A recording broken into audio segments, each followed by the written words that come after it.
Hello everyone, this is me Rahul Satnami. आज हम assistant professor का बॉटनी वाला जो है इसमें हम पढ़ने जा रहे हैं महत्वपूर्ण सिलेबस जिसका नाम है प्लांट एनाटॉमी, या इसी को हम प्लांट हिस्टोलॉजी बोलते हैं। इसी को हम प्लांट टिश्यू भी कह सकते हैं। अब देखिए, प्लांट एनाटॉमी अर्थात एनाटॉमी होता क्या है। एनाटॉमी का मतलब एनाटॉमी, तो एनाटॉमी का मतलब होता है कि कोई भी चीज का इंटरनल ऑर्गेनाइजेशन। ठीक है, तो प्लांट के अंदर जो भी इंटरनल टिश्यूज पाए जाते हैं उसको हम प्लांट एनाटॉमी के अंतर्गत पढ़ते हैं। तो पहला हम हेडिंग करने जा रहे हैं प्लांट एनाटॉमी, या एनाटॉमी किसे कहते हैं ये देख लेते हैं। तो एनाटॉमी ये क्या है, what is anatomy.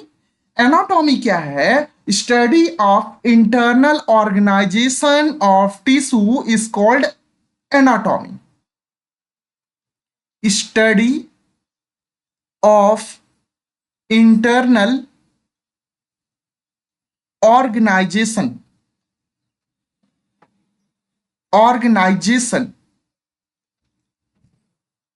Of tissue is called anatomy. ठीक है, अब देखिए दूसरा टर्म देख रहे हैं हम। प्लांट के बारे में तो जानते हैं, दूसरा है हिस्टोलॉजी। अब ये हिस्टोलॉजी क्या कहलाता है, तो हिस्टोलॉजी क्या कहलाता है, टिश्यू का अध्ययन या ऊतकों के अध्ययन को हम हिस्टोलॉजी कहते हैं। Study of tissue is called histology. ठीक है, तो यहां पास दूसरा टर्म देखने को मिल रहा है हिस्टोलॉजी। हिस्टोलॉजी ये क्या है हिस्टोलॉजी, तो हिस्टोलॉजी देखिए ये होता है क्या, study of tissue. Study of tissue is known as histology. अब देखिए हम यहां पास बात कर रहे हैं बार बार किसकी, टिश्यू की। यहां भी क्या है, टिश्यू है। तो टिश्यू जो है ना, ये टिश्यू टर्म किसने दिया था ये जानना बहुत जरूरी है। तो टर्म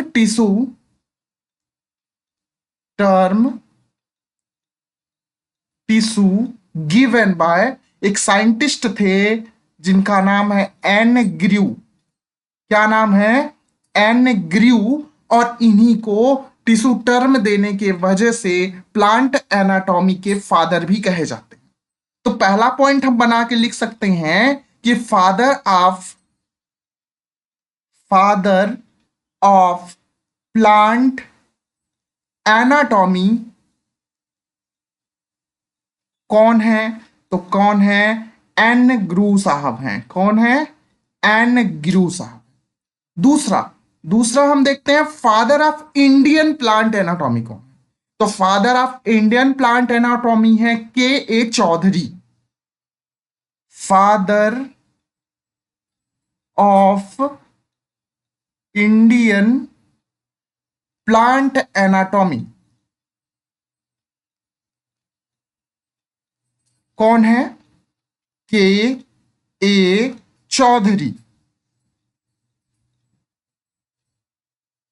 ठीक है, अब देखिए यहां पास हिस्टोलॉजी की बात की गई है। तो हिस्टोलॉजी का मतलब मैंने बताया कि study of tissue is called histology. लेकिन ये हिस्टोलॉजी के फादर कौन है ये भी पूछा जा सकता है। तो थर्ड नंबर पॉइंट है फादर ऑफ हिस्टोलॉजी। कौन है father of histology, father of histology है बाइचैट। क्या नाम है इनका, बाइचैट। ठीक है, तो ये हो गया। अब देखिए एक बुक है जिसका नाम है, एनाटॉमी से रिलेटेड है, anatomy of seeded plant. Seeded plant मतलब फैनरोगैमस वाले प्लांट का एनाटॉमी किसने बुक लिखी थी ये पूछा जाता है कभी कभी, तो इसको जानना बहुत जरूरी है। तो कौन इनकी बुक का एक है, बुक कौन सी है बताइए, एनाटॉमी ऑफ सीडेड प्लांट। अब जो सीडेड प्लांट की एनाटॉमी है इसको लिखने वाले कौन थे, इनका नाम था के ई साउ। ठीक है, तो यहां पास ए होगा, ये के ईसाउ। ठीक है, तो इन्होंने क्या किया था, anatomy of seeded plant book लिखी थी और इन्हीं के नाम से। ठीक है, अब हम बात करते हैं टिश्यू के बारे में। टिश्यू किसे कहते हैं? आपको पता होगा, जो सेल है, सेल के ग्रुप्स को टिश्यू बोलते हैं। जब एक ही तरह की सेल्स होती हैं, सेम सेल होती हैं और सेम फंक्शन करने लगे तो उसको टिश्यू बोलते हैं। और अगर सेम प्रकार की टिश्यू है और सेम फंक्शन करे तो वो ऑर्गन कहलाने लगती है। और अगर ग्रुप ऑफ ऑर्गन है तो वो कहलाने लगता है ऑर्गन सिस्टम कहलाने लगता है। तो आपको ये सारी चीजें तो आपको पहले से ही पता है कि क्या क्या चीजें। सबसे पहले आप जानिए कि खूब सारे जो सेल्स हैं वो मिलके क्या बनाते हैं, टिश्यू बनाते हैं। अच्छा, सेल के पहले भी होता है एटम, मॉलिक्यूल, ये सब तो वो ज्यादा हम डीपली नहीं देख रहे हैं। सेल के ग्रुप को हम टिश्यू बोलते हैं और टिश्यू के ग्रुप को हम क्या बोलते हैं, ऑर्गन बोलते हैं। अब कोई ऑर्गन के ग्रुप को हम क्या बोलते हैं, ऑर्गन सिस्टम बोलते हैं। ऑर्गन सिस्टम बोलते हैं। एग्जाम्पल बता। ठीक है, जैसे कोई ऑर्गन है, जैसे आंख ही है, जैसे मान लेते हैं ये एलिमेंट्री कैनाल है, बक्कल कैविटी है, फिर उसके बाद लैरिंग्स है, फेरिंग्स है, इसोफेगस है, फिर स्टमक है। तो ये कई सारे ऑर्गन मिल जाते हैं तो डाइजेस्टिव सिस्टम बन जाता है। ऐसे ही रेस्पिरेटरी सिस्टम है, ऐसी है नर्वस सिस्टम है, ऐसी एक्सक्रीटरी सिस्टम है, ऐसी सर्कुलेटरी सिस्टम है। तो कई सारे सिस्टम बनते हैं, वो कई सारे ऑर्गन से मिलके बनते हैं। ठीक है, तो हम यहां बात करने जा रहे हैं टिश्यू के बारे में। तो टिश्यू क्या कहलाता है, देखिए, group of sales having same origin and same function is called tissue. ठीक है, तो टिश्यू किसको बोलते हैं, टिश्यू ग्रुप ऑफ सेल को बोलते हैं। Group of cell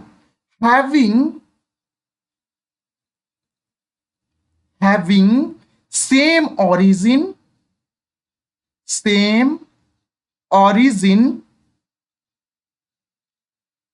and function। तो जिसका फंक्शन, कार्य और उत्पत्ति दोनों सेम हो तो उसको हम क्या बोलते हैं, टिश्यू बोलते हैं। मतलब ऐसी सेल्स, ऐसी सेलों के समूह को जिसका ओरिजिन और फंक्शन दोनों सेम हो उसको हम क्या बोलेंगे, टिश्यू बोलेंगे। ये टिश्यू दो प्रकार की होंगी, एक होगा प्लांट टिश्यू और दूसरा होगा कौन सा, एक होगा प्लांट टिश्यू और दूसरा होगा एनिमल टिश्यू। तो there are two types of tissue. पहला कौन सा, पहला है प्लांट टिश्यू। एक मिनट, टिश्यू दो प्रकार की है, एक है प्लांट टिश्यू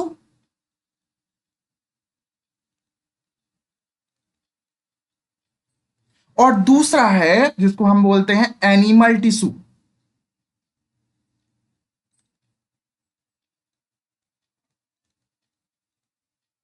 ठीक है, तो हमको मेजरली पढ़ना है प्लांट टिश्यू, लेकिन हम इसके बारे में भी थोड़ा सा जान लेते हैं कि कौन कौन सी एनिमल टिश्यू होती हैं। तो मेजरली 4 टाइप्स की एनिमल टिश्यू होती है। कौन कौन सी होगी, पहली है एपिथेलियल टिश्यू, दूसरी है कनेक्टिव टिश्यू, तीसरा है नर्वस टिश्यू और अगला है मस्कुलर टिश्यू। तो 4 तरह की टिश्यू होगी एनिमल में। कौन कौन सी होंगी, एपिथेलियल, एपिथेलियल टिश्यू, दूसरा है जिसको हम बोलेंगे कनेक्टिव टिश्यू, टीसी को टी बस। थर्ड है जिसको हम नर्वस टिश्यू बोलते हैं और फोर्थ नंबर है जिसको हम मसल्स में पाई जाने वाली टिश्यू को हम मस्कुलर टिश्यू बोलेंगे। ये 4 प्रकार की, लेकिन हमको पढ़ना क्या है, प्लांट टिश्यू। तो देखिए हमारी जो प्लांट है वो कहाँ है, अभी हम कहाँ हैं, हम लोग देने जा रहे हैं एमपी असिस्टेंट प्रोफेसर। तो हमारे जो प्लांट है मैक्सिमम ही हम लोग देख रहे हैं कहाँ है, एमपी में है। एमपी 4 हो गया, एमपी। तो there are two types of plant tissue. Plant tissue दो प्रकार के होते हैं, एक होता है एम और दूसरा होता है पी। एम फॉर हो गया मेरिस्टेमेटिक टिश्यू और पी फॉर हो गया परमानेंट टिश्यू। तो टू टाइप्स के टिश्यू हो गए। पहला कौन सा है मेरिस्टेमेटिक टिश्यू, पहला कौन सा है एम और दूसरा है पी। तो एम फॉर क्या हो गया, एम फॉर हो गया मेरिस्टेमेटिक टिश्यू, मेरिस्टेमेटिक टिश्यू। और दूसरा पी फॉर क्या हो गया, पी फॉर हो गया परमानेंट टिश्यू। तो there are two types of tissue, एक हो गया मेरिस्टेमेटिक टिश्यू और दूसरा हो गया कौन सा परमानेंट टिश्यू। ठीक है, अब देखिए मेरिस्टेमेटिक टिश्यू क्या होता है। मेरिस्टेमेटिक को हिंदी में बोलते हैं विभाज्योतक ऊतक। विभाज्योतक का मतलब हो गया जो लगातार विभाजित होती हो। तो मेरिस्टेमेटिक टिश्यू विभाजित होती है इसीलिए मेरिस्टेमेटिक बोल रहे हैं। तो ये क्या करती हैं, ये कंटिन्यूअसली कंटिन्यूअसली क्या होती है, ये डिवाइडिंग होती है। ठीक है, इसीलिए इसको मेरिस्टेमेटिक बोलते हैं। लेकिन परमानेंट, देखिए जब कोई टिश्यू परमानेंट कैसे होगी, जब वो डिवाइड ही नहीं करेगी। डिवाइड नहीं हो करेगी मतलब वो परमानेंट हो जाएगी, तब उसको कहते हैं हम परमानेंट टिश्यू। ठीक है, अब देखिए जो ग्रोथ होती है ना प्लांट और एनिमल में अलग अलग प्रकार की होती है।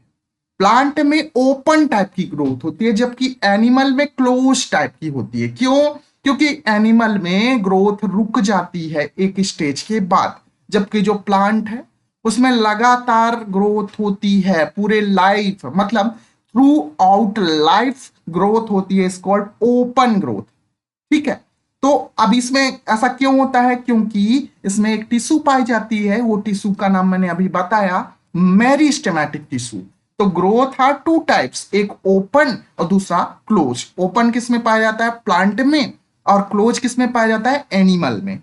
ओपन में पूरे लाइफ क्या होता है, ग्रोथ होता है। ठीक है, इसकी वजह से होता है, यही मेरिस्टेमेटिक टिश्यू के वजह से होता है। तो इसको चाहे तो लिखना हो तो लिख सकते हैं, वैसे लिखने की जरूरत है नहीं। तो देखिए ग्रोथ आर टू टाइप्स, पहला प्लांट में और दूसरा है एनिमल में। ठीक है, तो यहां पास हम लोग दो प्रकार की ग्रोथ देख रहे हैं, एक प्लांट है और दूसरा है एनिमल। अब देखते हैं थोड़ा सा, प्लांट में जो ग्रोथ पाई जाती है उसको हम बोलेंगे ओपन ग्रोथ, जबकि एनिमल में जो ग्रोथ पाई जाती है उसको क्या बोलेंगे, क्लोज्ड ग्रोथ बोलेंगे। ठीक है, ओपन इसलिए बोल रहे हैं यहां पास क्योंकि ये थ्रू आउट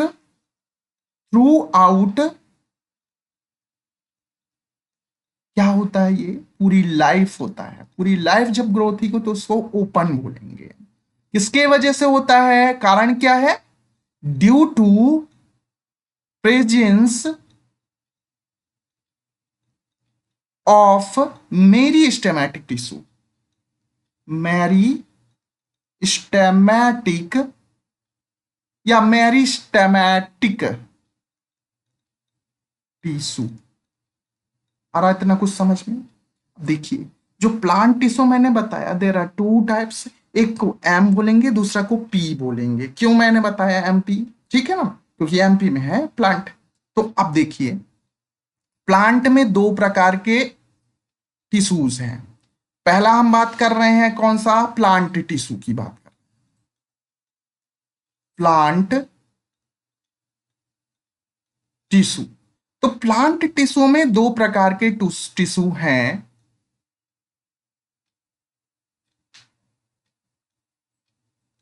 एक को बोलेंगे क्या, मेरिस्टेमेटिक टिश्यू, एक को क्या बोलेंगे, मेरिस्टेमेटिक टिश्यू, और दूसरे को बोलेंगे परमानेंट टिश्यू।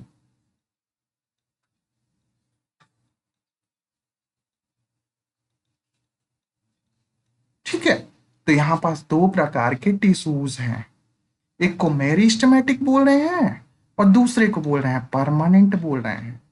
ठीक है, तो अब हम बात करते हैं पहले तो मेरिस्टेमेटिक टिश्यू की। एक मिनट, इसको हम कलर कर लेते हैं।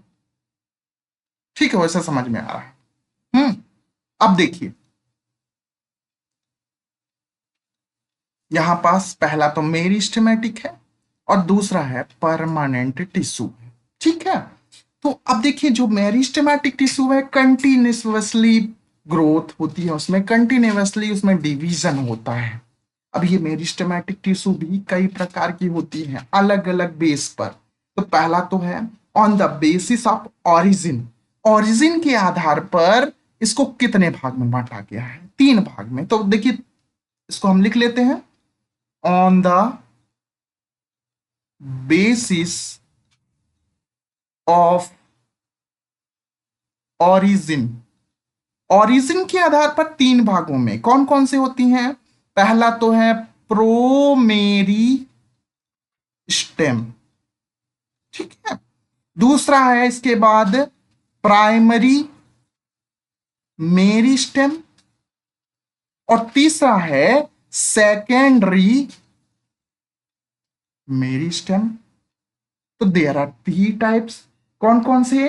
प्रोमेरिस्टेम, दूसरा प्राइमरी मेरिस्टेम और तीसरा है सेकेंडरी मेरिस्टेम। तो यहां पास ये एक है, ये दूसरी नंबर और ये तीसरी नंबर। जब देखिए एम्ब्रियोनिक डेवलपमेंट होता है तो सबसे पहले प्रोमेरिस्टेम ही बनती है, फिर सेकंड नंबर में प्राइमरी मेरिस्टेम, फिर थर्ड नंबर में सेकेंडरी मेरिस्टेम बनती है। तो ओरिजिन के आधार पर इसको 3 भागों में हमने बांट दिया है।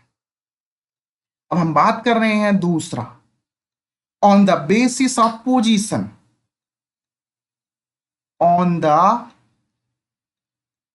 बेसिस ऑफ पोजीशन, पोजीशन के आधार पर, स्थिति के आधार पर मेजरली 4 प्रकार के मेरिस्टेम को बांटा गया है। पहला जो अपसाइड में है उसको हम एपिकल बोल रहे हैं, एपिकल मेरिस्टेम, मेरिस्टेम को एम बस लिखा। दूसरा जो बीच में है उसको हम इंटर कैलरी मेरिस्टेम बोल रहे हैं, और दूसरा जो मार्जिन में है, किनारे में है, तो उसको हम मार्जिनल मेरिस्टेम बोल रहे हैं, और जो साइड साइड में है उसको हम बोल रहे हैं लैटेरल मेरिस्टेम। तो there are 4 types of meristem. कौन कौन से? एक तो एपिकल में पाए जाने वाली, एक बीचों बीच पाई जाने वाली, एक मार्जिन में पाए जाने वाली और एक साइड साइड में पाए जाने वाली। ठीक है, तो apical meristem, intercalary meristem, marginal meristem और लैटरल मेरिस्टेम, ये 4 प्रकार की हो गई। अब तीसरा बेस है प्लेन ऑफ डिवीजन। तो अगला हम लिख लेते हैं, कौन सा है? On the basis of, third number,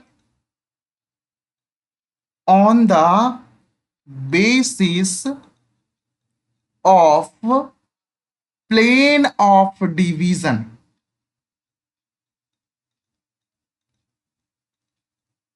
ठीक है, डिवीजन के, प्लेन के डिवीजन के आधार पर मेजरली 3 टाइप्स की होती है।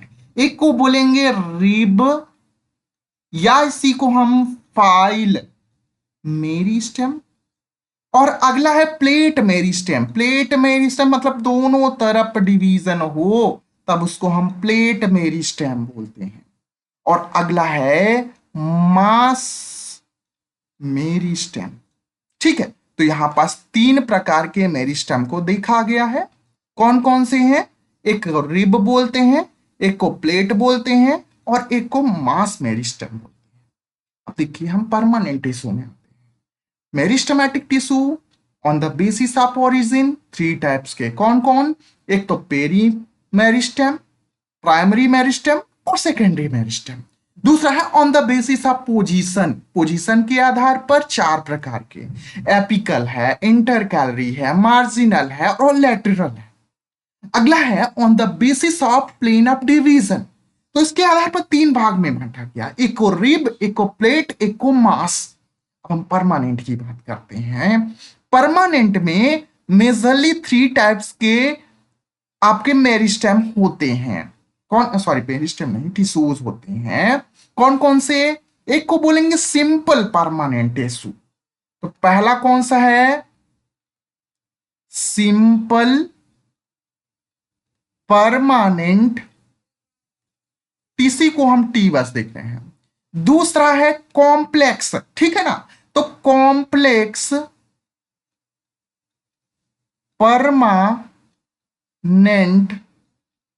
टिश्यू को टी बस लिख रहे हैं। एंड थर्ड टाइप जो है इसको हम स्पेशल टाइप, ठीक है ना? तो स्पेशल परमानेंट टिश्यू बोल रहे हैं, ठीक है? तो यहां पास हमने तीनों को अलग अलग देखना है। अब थोड़ा सा हम परमानेंट टिश्यू को थोड़ा सा और डिटेल देखते हैं कि ये सिंपल में कौन कौन सी है, कॉम्प्लेक्स में कौन कौन सी है, स्पेशल में कौन कौन सी है, ठीक है? तो हम बात कर रहे हैं पहले परमानेंट टिश्यू के बारे में। तो permanent tissue, there are three types. कौन कौन से? एक को बोल रहे हैं हम क्या? Simple permanent tissue. और दूसरे को क्या बोल रहे हैं हम? Complex permanent tissue. और तीसरा है जो हमको पढ़ना है, स्पेशल परमानेंट टिश्यू। तो देयर आर थ्री टाइप्स। कौन कौन सा? एक को बोल रहे हैं हम परमानेंट टिश्यू, और एक को बोल रहे हैं हम, सॉरी, परमानेंट टिश्यू जो है वो थ्री टाइप्स के हैं। कौन कौन से हैं मैंने अभी बताया। एक को बोलेंगे सिंपल परमानेंट टिश्यू, और दूसरे को बोलेंगे कॉम्प्लेक्स परमानेंट टिश्यू, और तीसरे को बोलेंगे स्पेशल परमानेंट टिश्यू, ठीक है? तो यहां पास थ्री टाइप्स के परमानेंट टिश्यू हैं। ये है पहला, और ये है दूसरा, और ये है तीसरा। अब देखिए, सिंपल, कोई भी व्यक्ति सिंपल है, एमपी में रह रहा है बेचारा, जैसे आपके जैसे मेरे जैसे, सिंपल को परमानेंट, जो सिंपल है उसको स्पेशल बनना है, कॉम्प्लेक्स बनना है। तो कॉम्प्लेक्स बनने के लिए कोई ना कोई एग्जाम देना होता है, जटिल एग्जाम। और आप लोग तैयारी किसकी कर रहे हैं? पीएससी की, है ना? तो पीएससी का एग्जाम देंगे, फिर उसके बाद स्टेबल हो जाएंगे, कॉम्प्लेक्स बन जाएंगे। तो वैसे ही सिंपल जो परमानेंट टिश्यू है उसको अगर कॉम्प्लेक्स बनना है, तीन प्रकार से, पहला तो उसको एग्जाम देना पड़ेगा। कौन सा एग्जाम देना पड़ेगा? देखिए मैं अभी बताता हूं। एग्जाम देना पड़ेगा पीएससी, ठीक है? पीएससी का मतलब मैं बता देता हूं कि जो सिंपल परमानेंट टिश्यू है, देयर आर थ्री टाइप्स। पहला है पैरेन्काइमा, दूसरा है एस फॉर स्क्लेरेन्काइमा, और सी फॉर कोलेन्काइमा। तो there are three types of tissue, simple permanent tissue. पहला है कौन सा? पैरेन्काइमा, ठीक है? दूसरा है स्क्लेरेन्काइमा,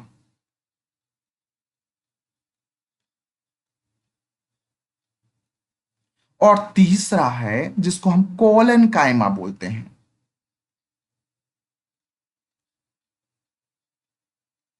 ठीक है? तो ये तीन प्रकार के होते हैं। अब देखिए, कोई भी कॉम्प्लेक्स जो होता है, कॉम्प्लेक्स परमानेंट टिश्यू, ये दो प्रकार का होता है। देखिए, जब कॉम्प्लेक्स हो जाते हैं आप, तो दो ही चीजों पर डिपेंड होते हैं। एक तो होता है पानी पर डिपेंड रहेंगे, दूसरा भोजन पर डिपेंड रहेंगे। तो there are two types of complex permanent tissue. एक को बोलेंगे जाइलम, और दूसरे को बोलेंगे फ्लोएम। जाइलम जो पानी पर डिपेंड होगा, जल पर, जाइलम ही बोल रहे हैं। फ्लोएम फूड, फ्लोएम फूड, ठीक है? तो कॉम्प्लेक्स परमानेंट टिश्यू दो प्रकार की होती है। एक को बोलेंगे जाइलम, और एक को बोलेंगे क्या? फ्लोएम, फ्लोएम, ठीक है? तो देयर आर दो टाइप की टिश्यू। एक को बोलेंगे जाइलम जो जल पर डिपेंड है, जाइलम जल, और दूसरा फ्लोएम। फ्लोएम मतलब अभी मैंने बताया, फ्लोएम मतलब क्या होता है, जो फूड पर डिपेंड करेगा। तो ये भी दो प्रकार के हैं। अब देखिए, जाइलम के अंदर चार चीजें पाई जाती हैं, कंटेन इसमें चार चीजें होती हैं। कौन कौन सी होती हैं? देखिए, जाइलम जो होता है मेजरली इसमें, जाइलम में डेड होता है। देखिए, वो भोजन बिना पानी भर मिलेगा तो डेड है ना होगा, लेकिन फ्लोएम भोजन मिल गया तो वो जीवित हो जाता है। तो जाइलम जो है ना, इसमें मेजरली जो चार कंटेंट है उसमें चारों में डेड हो जाता है, एक छोड़कर। बताऊंगा कौन सा। ठीक है, तो पहला तो है जाइलम ट्रैकीड्स, सुने हैं आपने? ठीक है ना, ट्रैकीड्स बोलते हैं। दूसरा है जाइलम वेसल्स,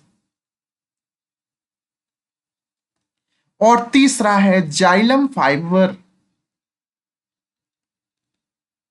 जाइलम फाइबर्स, और अगला है जाइलम पैरेन्काइम, पैरेन्काइम।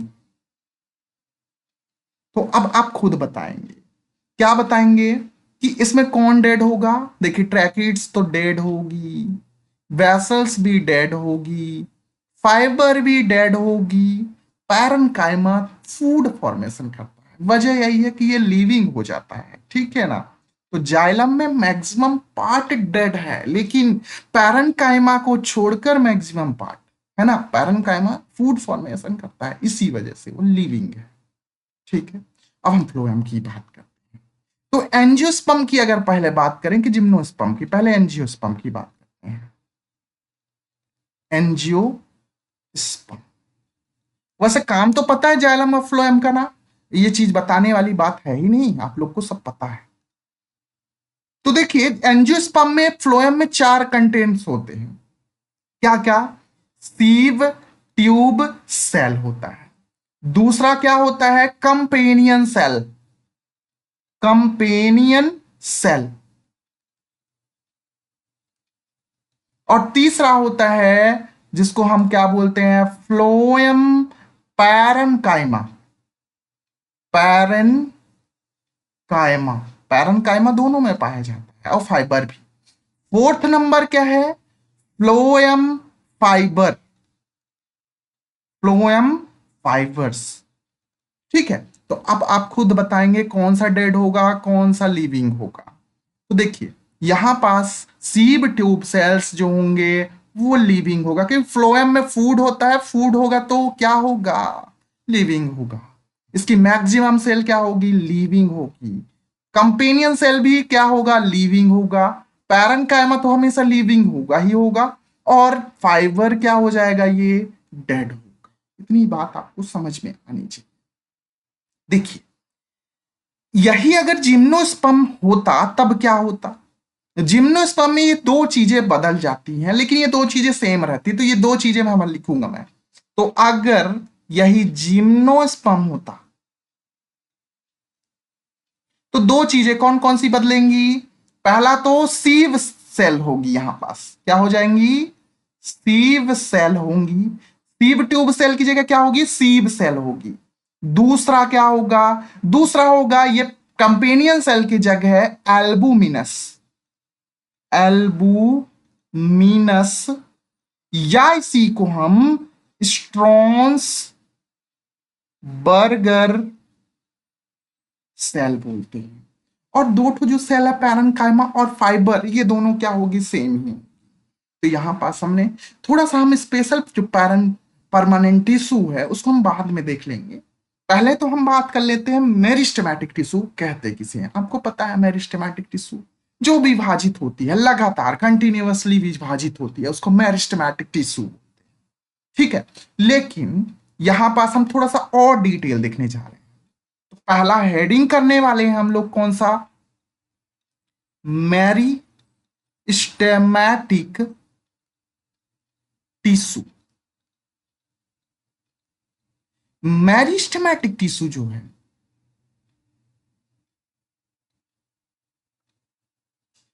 किसे कहते हैं? तो देखिए, सबसे पहले मैं बना लेता हूं टिश्यू कैसे बनती है। ये देखिए, सेल तो आपको पता ही है, लेकिन हम बता देते हैं एक बार और।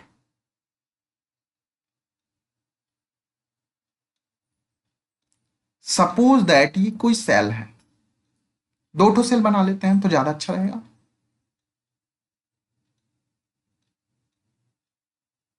ठीक है, अब ये सेल के सबसे आउटर मतलब यहां, यहां, यहां, ये जो है ना, इसको हम मिडिल लैमिला बोलते हैं। इसको क्या बोलेंगे? मिडिल लैमिला बोलेंगे। ठीक है, ठीक है, सबसे आउटर होगा। फिर उसके बाद जो प्लांट सेल है ना, उसमें लेयर्स पाए जाते हैं। जो ये बाहर की ओर होगा, सबसे बाहर की ओर, इसको बोलेंगे हम, सेल वॉल होती है ना प्लांट में, तो इसको हम बोलेंगे प्राइमरी सेल वॉल बोलेंगे। क्या बोला जाएगा? Primary cell wall.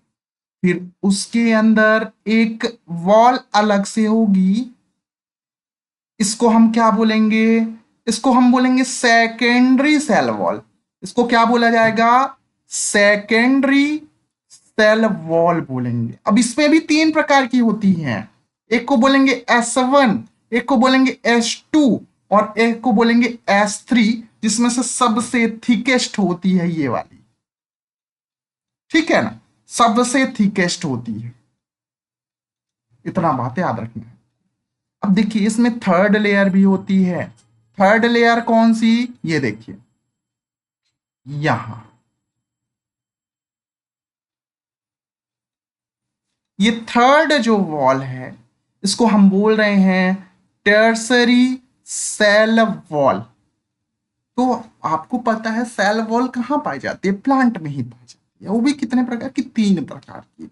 सबसे आउट में तो पाया जाता है मिडिल लैमिला, फिर उसके बाद पाया जाता है प्राइमरी सेल वॉल, फिर उसके बाद पाया जाता है सेकेंडरी, फिर उसके बाद टर्सरी। इतना बात समझ में आ रहा है? अब देखिए, दोनों के साइटोप्लाज्म, ये दोनों अलग अलग सेल है, इन दोनों के साइटोप्लाज्म कोशिका द्रव्य को कनेक्ट करने के लिए प्लांट में एक स्पेशल मटेरियल पाया जाता है, जिसको हम क्या बोलते हैं? प्लाज्मोडस्मेटा बोलते हैं। कनेक्शन एक पाया जाता है। ठीक है ना, तो हम कनेक्शन बना देते हैं, अच्छे से बनाएंगे। देखिए, ये इसका सेल साइटोप्लाज्म और इसका साइटोप्लाज्म, दोनों को कनेक्ट करने के लिए यहां पास पाया जाता है प्लाज्मोडेस्माटा।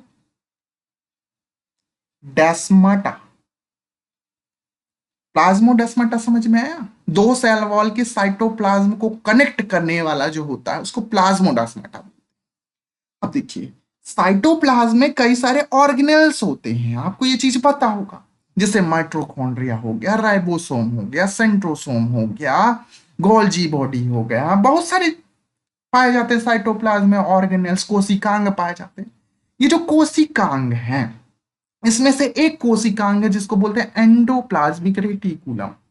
तो ये एंडोप्लाज्मिक रेटिकुलम प्लाज्मोडेस्मेटा के माध्यम से क्या करता है? एक प्लांट सेल से दूसरे प्लांट सेल में कनेक्शन बनाता है। जैसे प्लाज्मोडेस्मेटा कनेक्शन बना रहा है, वैसे ही कनेक्शन कौन बना रहा है? वैसे ही कनेक्शन बना रहा है कौन?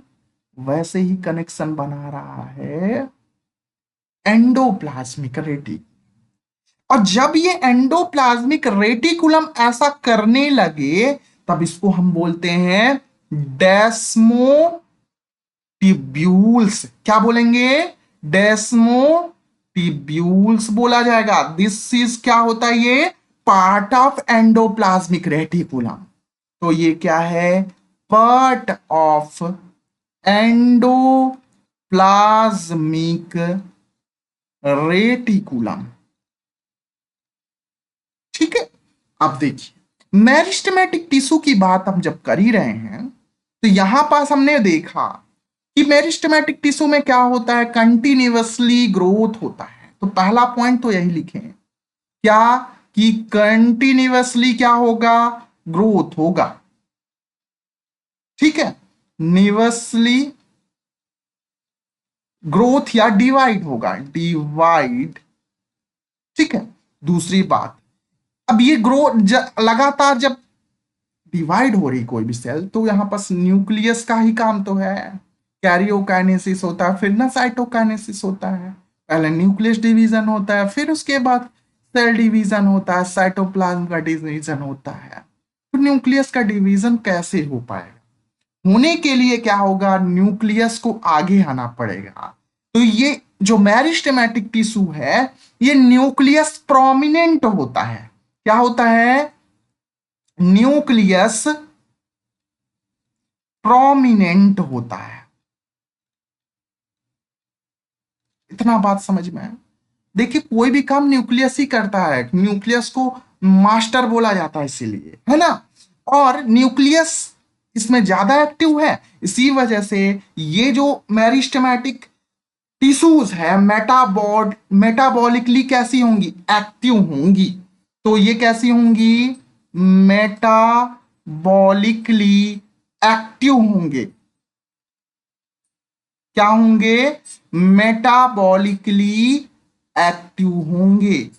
ठीक है, यहां पास एक एल हटा लीजिएगा। ठीक है, दूसरी बात, यहां पास क्या होगा कि इसकी जो सेल वॉल होगा वो कैसा होगा? बताइए खुद। प्राइमरी नेचर का होगा, सेकेंडरी नेचर का होगा कि टर्सरी होगा? जब लगातार डिवाइड हो रही है तो प्राइमरी सेल वॉल ही बनेगी इस बार। ठीक है, तो फोर्थ नंबर क्या होगा कि cell wall primary in nature. अब देखिए, कोई भी सेल प्राइमरी है, प्राइमरी नेचर की है, तो 100% वो क्या होगी? सेलुलोज की बनी होगी। इट मीन्स वो किसकी बनी होगी? सेलुलोजिक होगी। ठीक है, उसके बाद इसमें जो मेरिस्टेमेटिक टिश्यू है, इसमें देखने को क्या मिला? प्लाज्मोडेस्माटा। तो ऐसा हमेशा मेरिस्टेमेटिक टिश्यू में ही मिलता है। तो इसमें प्लाज्मोडेस्माटा ज्यादा पाया जाता है ना। तो प्लाज्मोडेस्माटा या प्लाज्मोडेस्माटल कनेक्शन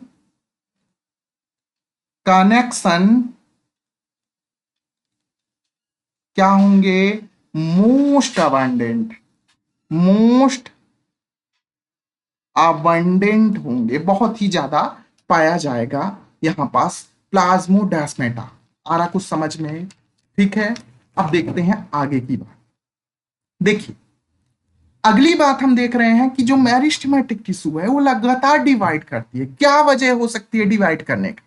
आपको पता है कि जो सेल साइकिल होती है, तो सेल साइकिल, आपको पता है सेल साइकिल में क्या होता है? सेल साइकिल में एक इंटरफेस होती है। इंटरफेस में 3 प्रकार के होते हैं। एक तो G1 होता है, एक S फेज होता है, एक G2 होता है, और फिर अगला जो होता है डिवीजन वाला फेज होता है, जिसको क्या बोलते हैं? M फेज बोलते हैं। तो सबसे पहले हम देख लेते हैं सेल साइकिल, तो थोड़ा समझते हैं तो ज्यादा अच्छे से समझ में आएगा। This is cell cycle. देखिए, कोई भी सेल डिवाइड करेगी, कब डिवाइड करेगी? तो इसमें देखिए 4 प्रकार का काम होगा। ये इंटरफेस की बात कर रहा हूं मैं पहले। पहले प्रिपरेशन पूरा होता है डिवाइड होने से पहले। ठीक ठीक। तो सबसे पहले जब कोई भी सेल क्या होगी? G1 में जाएगी, गैप 1, या इसको ग्रोथ बोलते हैं, ग्रोथ 1। फिर दूसरे के बाद सिंथेसिस फेज में जाएगी, फिर उसके बाद G2 फेज में जाएगी, फिर लास्ट में डिवीजन वाले सेल जिसको माइटोटिक M फेज बोलते हैं। ठीक है, तो अब हम बात कर रहे हैं क्या कि कोई भी सेल है, मान लेते हैं कोई ये सेल है।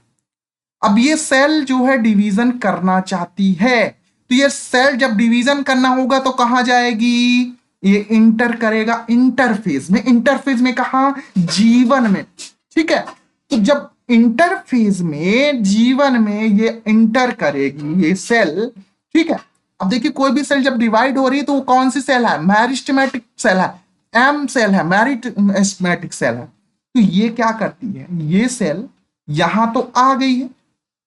अब इसके बाद ये डिवीजन करती है, डिवीजन कर रही है, ठीक है, लगातार डिवीजन कर रही है, लेकिन इसका मन हुआ कि अब मुझे डिवीजन नहीं करना है, और डिवीजन होके नहीं करना है, मुझे परमानेंट बन जाना है। तो यहां पास ऐसे डिवीजन पहले सेल कर रही थी, लेकिन कभी कभी इसका मन हुआ कि डिवीजन करना ही नहीं है, मुझे परमानेंट बन जाना है। अब क्या होगा, तब ये बन चुकी है ये प्राइमरी परमानेंट टिश्यू, ठीक है। तो प्राइमरी परमानेंट बन चुका है। तो यहां पर देखिए मेरिस्टेमेटिक थी, फिर उसके बाद परमानेंट हो चुका है। तब ये प्रक्रिया कहलाती है क्या, ये प्रक्रिया कहलाती है डिफरेंशिएशन। क्या कहलाती है, डिफरेंशिएशन,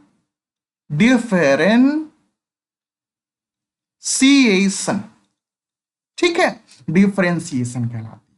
जब कोई विभाजित हो रही होती है सेल, वो परमानेंट में चेंज हो जाए, वो भी कौन सी, प्राइमरी परमानेंट में, तब तब ये डिफरेंशिएशन की प्रोसेस कहलाएगी।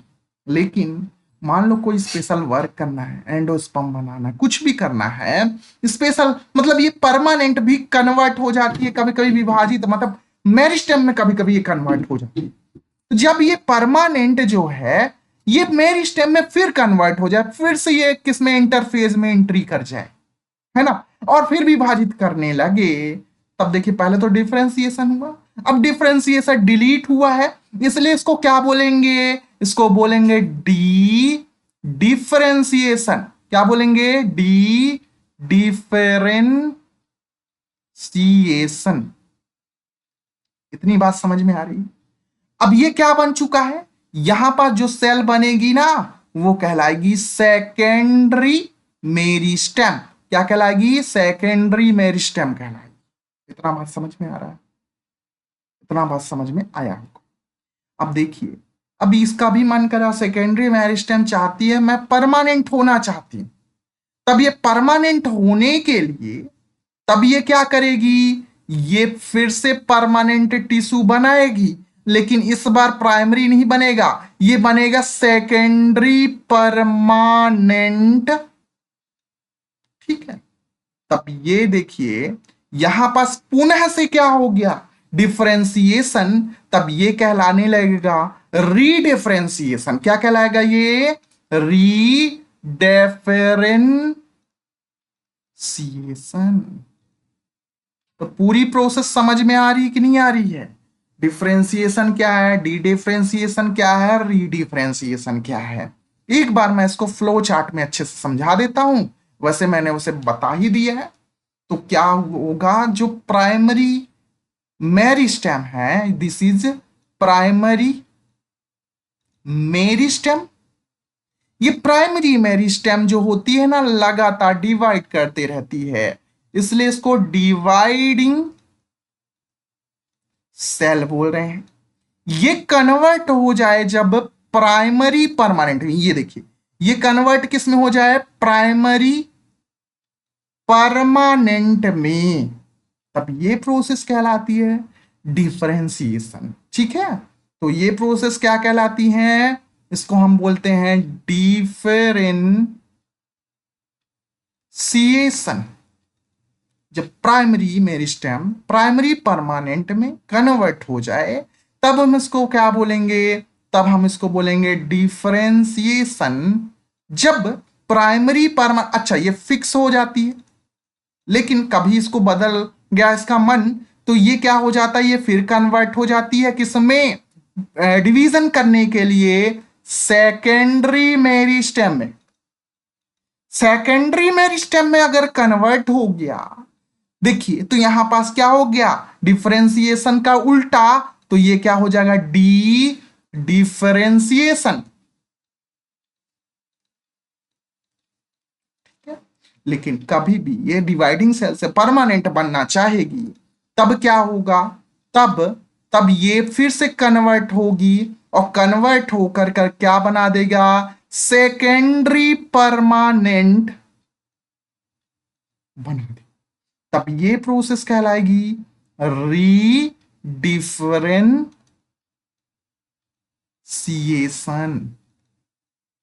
इतनी बात समझ में आ रही कि नहीं आ रही है, ठीक है। तो ये डिफरेंशिएशन, डी डिफरेंशिएशन और रीडिफरेंशिएशन का मोस्ट एग्जाम्पल कौन सा, most powerful example tissue culture आपने देखा होगा। महेश्वरी एंड गुहा ने एंथर कल्चर किया था, अब पूरा प्लांट बना लिया था, बताया था। टिश्यू कल्चर में डिफरेंशिएशन, डी डिफरेंशिएशन, रीडिफरेंशिएशन ये सब देखने को मिलता है। बायोटेक्नोलॉजी वालों को बहुत अच्छे से ये सीखने को मिलता है। मेजरली जो टिश्यू कल्चर है ये सेलुलर टोटिपोटेंसी पर क्या होता है, बेस्ड होता है। तो इतनी बात लिखने वाली बात है कि पहला पॉइंट क्या, जो टिश्यू कल्चर में, टिश्यू कल्चर में ये बेस्ट एग्जाम्पल है, ठीक है ना। तो best example, best example of dedifferentiation and redifferentiation, and रीडिफरेंशिएशन,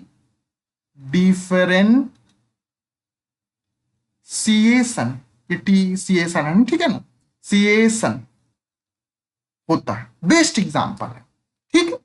देखिए कैसे होगा, देखिए सपोज दैट आपने टिश्यू कल्चर तो पढ़ा ही होगा, ठीक है।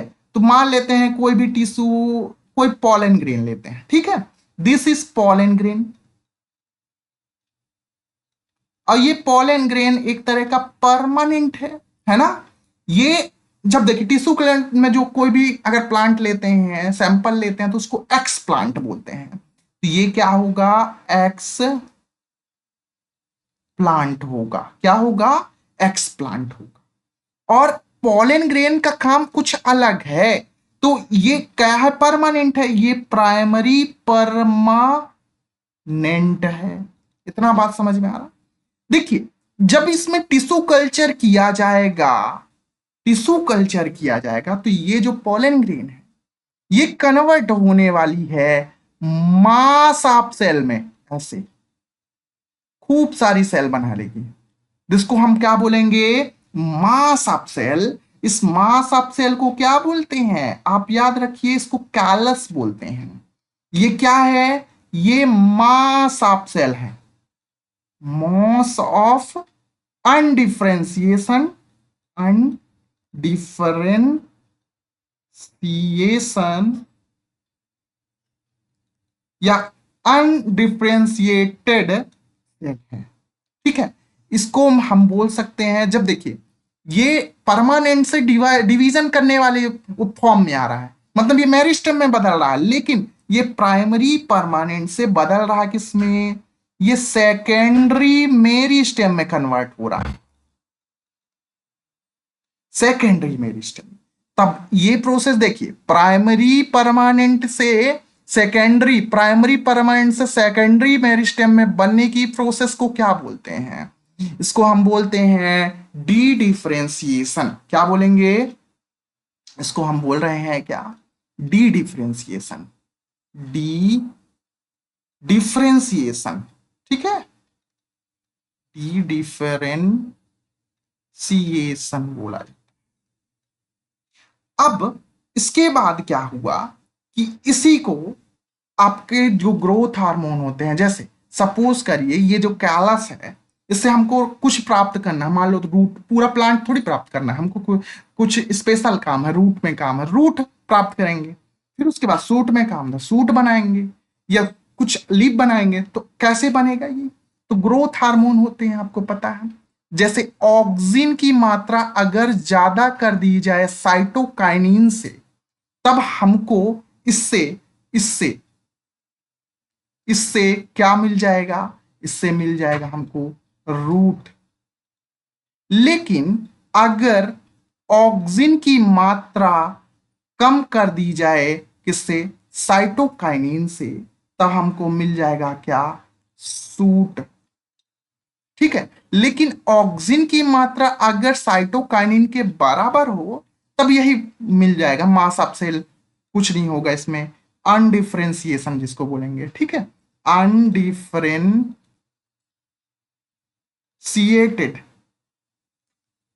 या अनडिफ्रेंशिएशन होगा। तो यहां पास देखिए सेकेंडरी मेरिस्टेम से ये अलग से बना रहा है।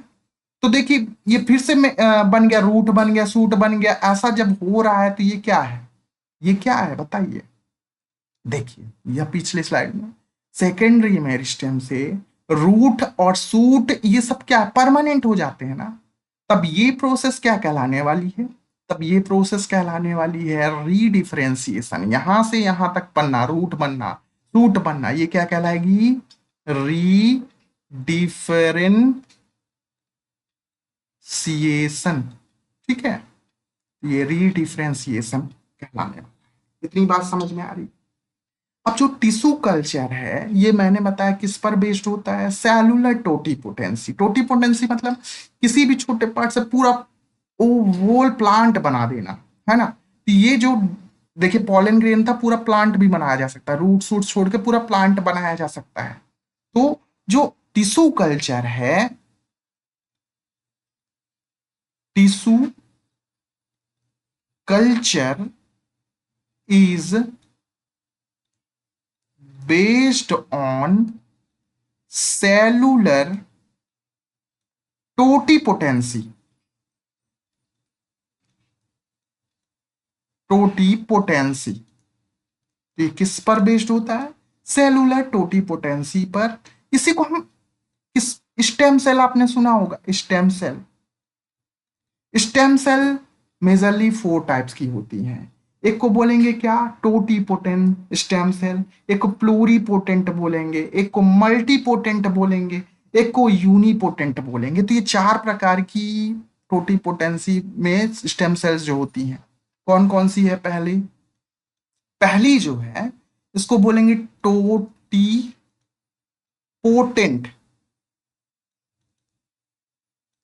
दूसरी कौन सी है, दूसरी है प्लूरीपोटेंट, प्लूरोपोटेंट। और तीसरी है जिसको मल्टीपोटेंट बोलते हैं। और अगली 4th नंबर जिसको हम यूनिपोटेंट बोलते हैं। तो मेजरली 4 टाइप के जो स्टेम सेल है, कौन कौन सी मैंने बताया। ठीक है, तो टोटीपोटेंट मतलब कंप्लीट, और मतलब कंप्लीट प्लांट बन जाए या कंप्लीट ऑर्गेनिज्म बन जाए, तब इसको टोटीपोटेंट, टोटी मतलब पूरी पूरी तरह से, तो कंप्लीट ऑर्गेनिज्म बन जाए तब इसको टोटीपोटेंट बोलते हैं। एग्जाम्पल इसका जैसे क्या हो सकता है, ऑर्चियोसाइट सेल, ऑर्चियोसाइट सेल।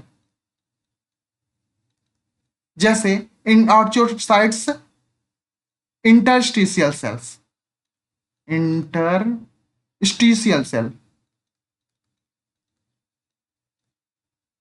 ठीक है, दूसरा प्लूरीपोटेंट में क्या होगा, प्लूरी मतलब थोड़ा सा अप्रोक्सली कंप्लीट ही होता है, मतलब थोड़ा सा बच जाएगा, अप्रोक्सली कंप्लीट, है ना। तो अप्रोक्सीमेटली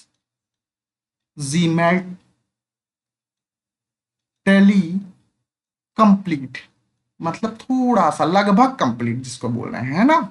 तो लगभग इसमें कंप्लीट ही बनता है। जैसे इनर मास ऑफ सेल, जब हम ह्यूमन का ब्लास्टुला देखते हैं, ब्लास्टोसिस्ट की सेल देखते हैं, तो आउटर की जो मेम्ब्रेन होती है उसको ट्रोफोब्लास्ट बोलते हैं, जबकि अंदर की वो जो सेल होती है उसको इनर मास ऑफ सेल। वो सिर्फ और उसी को एम्ब्रियो ब्लास्ट बोलते हैं, क्योंकि एम्ब्रियो बनाती है, और एम्ब्रियो बनाती है मतलब कंप्लीट है बनाएगा वो। तो इसमें क्या होता है एग्जाम्पल, इसमें एग्जाम्पल है इनर मास ऑफ सेल। वैसे ये जूलॉजी का पार्ट है, ठीक। इनर सेल मास या इनर मास ऑफ सेल जो भी है। मल्टीपोटेंट, मल्टीपोटेंट में जैसे मान लेते हैं कि कोई आरबीसी है, हीमोपोएटिक सेल है। हीमोपोएटिक सेल 3 प्रकार की सेल बना रही है, एक आरबीसी बना रही है, डब्ल्यूबीसी बना रही है, प्लेटलेट्स बना रही है, फिर ग्रेनुलोसाइड, एग्रेनुलोसाइड, फिर एसिनोफिल्स, बेसोफिल, एसिडोफिल्स, बहुत सारे होते हैं। तो मल्टीपोटेंट है ये। तो एक से कई सारे मल्टी प्रकार की क्या बन रही है, सेल बन रही है, तो इसको बोलेंगे मल्टीपोटेंट स्टेम सेल। जैसे एग्जाम्पल के लिए इसका क्या है, हीमोपोएटिक